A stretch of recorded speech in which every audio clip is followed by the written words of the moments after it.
Today I'm going to share with you important garden tasks you must do in July. If you do these garden tasks, you will have a thriving and productive garden, but if not, you'll get a small harvest. I just checked out the analytics and 95.6% of you guys watching are not subscribed. So please subscribe and thank you to the 4.4% that are. Also, feel free to check out our Amazon storefront for all of the items I use in my garden in real life. If you want free gardening tips, you could join our community newsletter. We try to send out emails every so often that are helpful, but it's still in beta mode. I also wanted to give a shout out to one of our commenters. Blue Dali said, "Thank you, I'm new to gardening and will be subscribing. Great green thumb." That's it, and I'm very grateful and thankful for every one of you who watch our channel. Starting with the first task, which is that we're going to make a mosquito trap to reduce the amount of new mosquitoes that there will be. With a bucket without holes, fill it with 1/3 of the way with water. Then the secret killer is these mosquito dunks, which we want to add in only 1/4 of it for a bucket. Afterward, add in a few old leaves, twigs, or pieces of wood. Now with the mosquito trap that we just built, when the mosquitoes come to our bucket, they'll go in and lay the eggs, and when those eggs hatch, the mosquito dunk will kill those larvae so there's no new mosquitoes. The dunks are also safe for your pet, so whether you have a dog or a cat or a chicken or livestock, if they accidentally drink some of the water, it will not hurt them, as the dunks are just made from a natural soil bacteria called BT. And I also have the liquid version spray, which I use in my garden to kill common pests. You could also use the liquid version, and if you were going to do that, you want to add 1/4 teaspoon for the same amount of water that we have. If you want the mosquito donut or the BT liquid spray, I'll make sure to place links to both of them in the description for your convenience. For the second task, it may sound a bit basic, but it has one of the biggest impacts on your garden for the month of July, which is that you want to be watering your garden often or every day because it is very hot. Water is the #1 most essential parts to our plant life. Without it, they would not be able to take up nutrients. They would get stressed out, causing more pests to come. And the worst is that they will not produce for you when there is not enough water. So in July is when you want to be staying on top of your watering. I sometimes like to use milk jug and poke a hole in it to make my own drip irrigation. For the third task, it's to apply shade to your veggies for the ones that need it so that they can survive the intense heat. Veggies that could appreciate some shade would be like your lettuce, cabbage, and broccoli. And if you're living where it gets above 38 degrees Celsius or 100 Fahrenheit for a long time, then your peppers and tomatoes could also appreciate a little shade. You could set up shade in front or at the side of your plants so it shields your plant only from the midday sun, but in the morning and evening it'll receive light. Or you can make a structure so you could put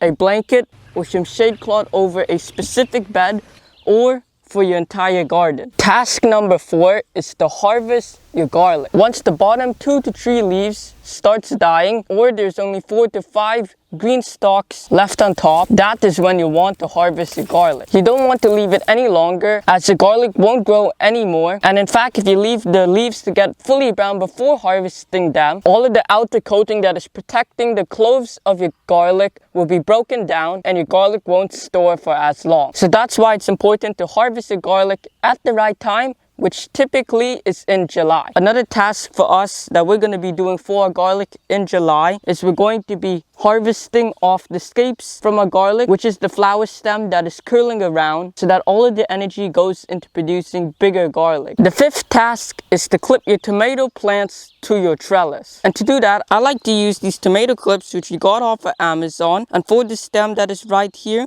and is falling down a bit, I could just put the clip to the trellis and then bring the stem and click to close the clip. And as the season go on, I'll sometimes recycle clips that are at the bottom to use them on top, because the bottom won't need that much support anymore and the top will have new fruits forming. If you want, you could also tie your tomato plants with some old clothes or fabric, just you wouldn't want to use a string that could tie your tomato plants too tight and then hurt the stem. That is another option, but for me in my garden, I like to use these tomato clips because it makes things much easier. I've used cheap quality tomato clips in the past, but they aren't as good as these 200 pack of tomato clips, and they were only like $30.99, so it's a great deal, and I'll place a link in the description to them for your convenience. As July is here and the weather is hotter, it could stimulate a lot of new growth on our plants that some of them will fall over. So the sixth task is to support your falling over plants. This section right here of my deck is my container garden, and a lot of them, like my tomatoes, cucumbers,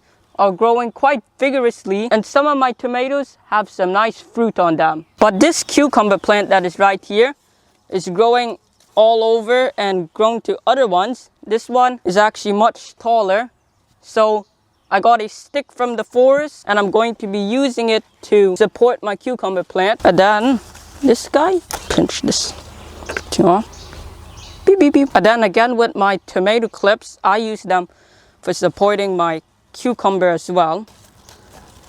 But we could go on up the plant and just snap in a few clips.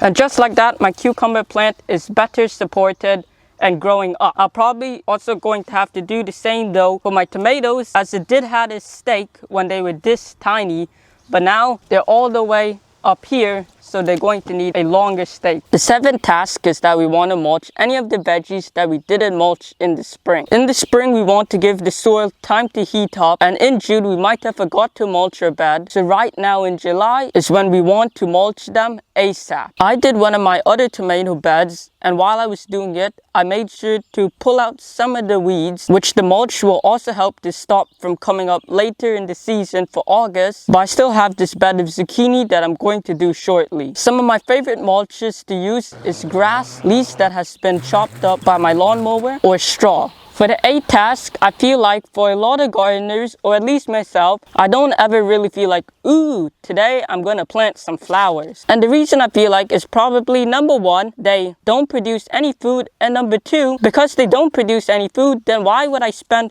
a bunch of effort if it's going to be hard to plant them? And while I do have some borage, some chamomile, and some creeping thyme and alyssum growing in my garden, some of which are perennials that come back on themselves, I feel like I have to get more flowers planted, which I'm going to do today, but in a new way to make things easier. Let's just say I'm calling it an experiment.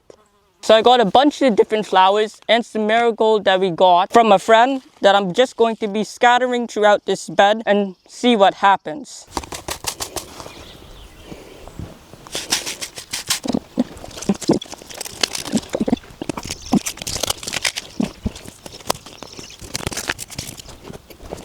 So I finished planting my flowers, but I'm also going to be adding a little straw to them and watering them in. Hopefully the straw should help keep the seeds moist since it is hot in July. Just a very fine layer is what I'm adding. And then to increase my chances, I'm going to be trying a second method, which is just planting flowers wherever I feel like it. This might not be the smartest idea. Let's try concentrate it a little, maybe.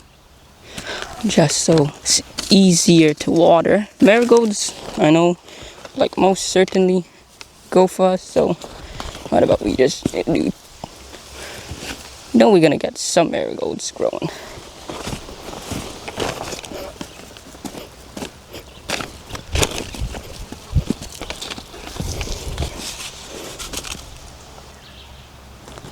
And that's our flowers planted. For the ninth task is I'm going to be pollinating my cucumbers as well as zucchini and squashes as they come into production a bit later in the season. These cucumber plants I planted in the beginning of June, so they're ahead of my other main crop and they're starting to flower. If we take a look, there is already a fruit here that is starting to get bigger, as well as there is another cucumber here which is getting really large. But then there is also this cucumber, which you could see is starting to turn a kind of pale color because this cucumber didn't get pollinated properly. So this one will drop off and not produce for us. That's why it's important that we pollinate our cucumbers now in July so that we get a huge harvest. So everyone, we got Tweaker out here and some lettuce from the back deck growing in container. And we're giving her some of the nice greens to enjoy. Bonus task number 11 is to feed Tweaker some emoji. Tweaker and me would like it if you peck some like emojis in the comments for her, if you like seeing her in this video.